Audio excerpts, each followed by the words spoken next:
প্রয়াত রাজ্য পুলিশের প্রাক্তন আইজি পঙ্কজ দত্ত। বারাণসীর হাসপাতালে প্রয়াত পঙ্কজ দত্ত বারাণসীর থিওজফিক্যাল সোসাইটি অফ ইন্ডিয়ার অনুষ্ঠানে বক্তৃতা দিতে গিয়ে অসুস্থ হয়ে পড়েন। 23শে অক্টোবর বারাণসীতে বক্তৃতা দিতে গেছিলেন পঙ্কজ দত্ত। সেই অনুষ্ঠানেই সেরিব্রাল অ্যাটাক হয় পঙ্কজ দত্তর। 1 মাসেরও বেশি সময় ধরে ভর্তি ছিলেন বারাণসীর হাসপাতালে। রাজ্য পুলিশের প্রাক্তন আইজি পঙ্কজ দত্ত তিনি শেষ নিঃশ্বাস ত্যাগ করেছেন। বারাণসীর হাসপাতালে প্রয়াত হন Pankaj Dutta. Theosophical society of ইন্ডিয়ার অনুষ্ঠানে বক্তৃতা দিতে গিয়ে তিনি অসুস্থ হয়ে পড়েন। 23শে অক্টোবর বারাণসীতে বক্তৃতা দিতে গেছিলেন পঙ্কজ দত্ত। বারাণসীর অনুষ্ঠানেই সেরিব্রাল অ্যাটাক হয় তাঁর। 1 মাসেরও বেশি সময় ধরে ভর্তি ছিলেন বারাণসীর হাসপাতালে। রাজর্ষি দত্তগুপ্ত আমাদের প্রতিনিধি আরও বিস্তারিত এ নিয়ে বলতে পারবেন। দীর্ঘদিন ধরে হাসপাতালে ভর্তি ছিলেন রাজর্ষি পঙ্কজ দত্ত। ঠিক কিভাবে তিনি অসুস্থ হয়ে পড়লেন এবং তারপর 1 মাস ধরে কার্যত মরণপণ লড়াই চলল, কিন্তু শেষ পর্যন্ত ব্যর্থ হলেন তিনি।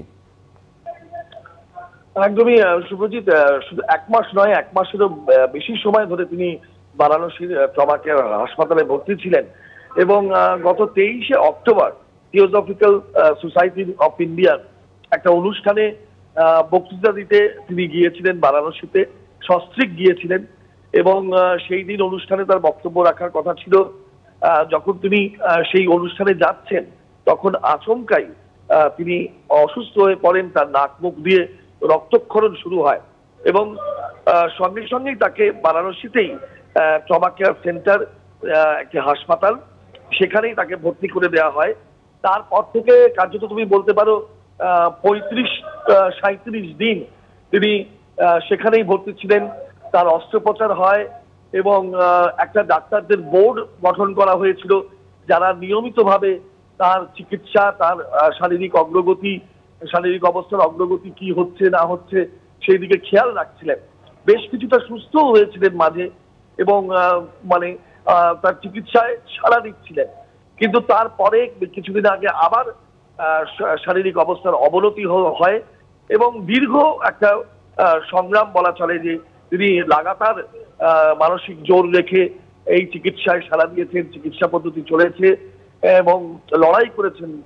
তারপরেও কিন্তু শেষ পর্যন্ত আজকে আমরা শুনলাম যে তার মৃত্যু সংবাদ।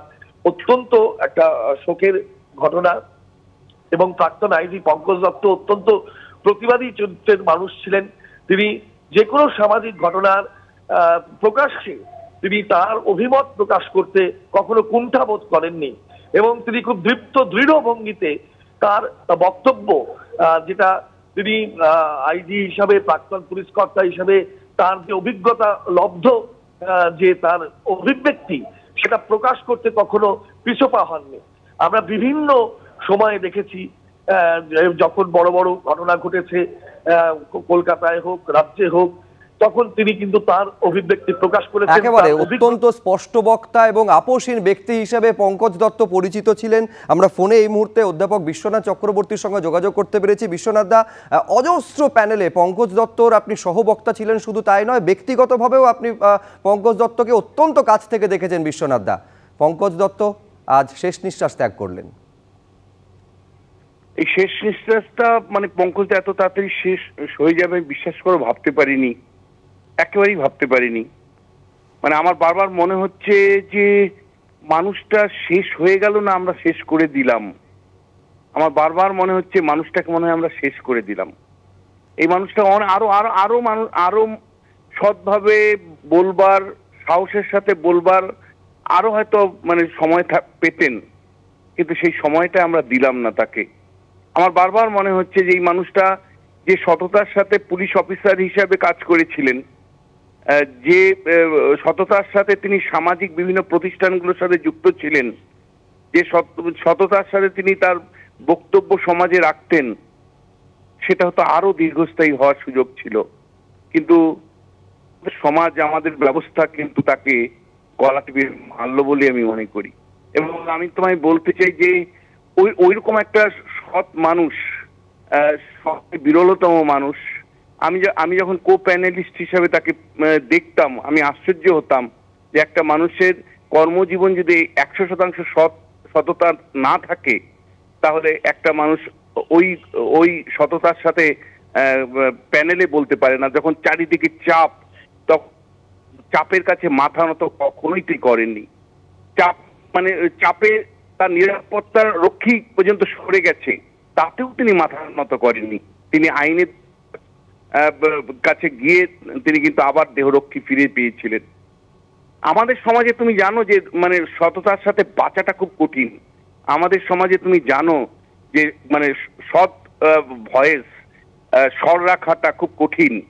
সেই কঠিন মানে মানুষ আমরা যাকে দিনের পর দিন সহ মানে বক্তা হিসাবে পেয়েছিলাম, আমরা অত্যন্ত আমরা গর্ববোধ করি তার জন্য। কিন্তু বারবার এই দুঃখটা আসে, তিনি যখন অসুস্থ, এই অসুস্থতা কেন, কি জন্য, এই প্রশ্নগুলো আমরা আমাদের মনে উকি মেরেছে, সমাজে নানা স্তরে উকি মেরেছে। সত্যি শেষ জীবনে তার এই এত অপমানটা যেভাবে করা হলো, তাকে যারা অপমান করলো, আমি শুধু তার মানে আমি পঙ্কজদার বিদেহী আত্মার প্রতি শান্তি কামনা করে বলবো যে পারলে যারা শেষ জীবনে আপনাকে অপমান করলো, অত্যাচার করলো, তাদেরকে একটু ক্ষমা করে দিন। এরকম মানুষ, এরকম সহবক্তা এবং সৎ পুলিশ অফিসার বাংলায় এমনি আকাল, হয়তো আমরা আরো আকালের মধ্যে ঢুকে গেলাম। আমি তার বিদেহীর আত্মার শান্তি কামনা করি এবং সত্যি মনটা খুব ভারাক্রান্ত। এবং মানে এইরকম একটা অল্প সময়ের মধ্যে এরকম একটা মানুষকে হারাতে হবে একবারও ভাবিনি। বারবার মনে হয়েছে যে কেন মানুষটাকে এত তাড়াতাড়ি চলে যেতে হচ্ছে, কেন এত তাড়াতাড়ি চলে যেতে হচ্ছে, বারবার মনে হয়েছে। কিন্তু শেষ পর্যন্ত মানে অশুভ শক্তির কাছে পরাজিত হতে হলো, এটা ভেবেই কষ্ট লাগছে। শেষ পর্যন্ত অশুভ শক্তিরই প্রতিষ্ঠা আমাদের সমাজে গড়ে উঠছে না, তো এই ভয়টাও কিন্তু করছে তার মৃত্যুর সাথে।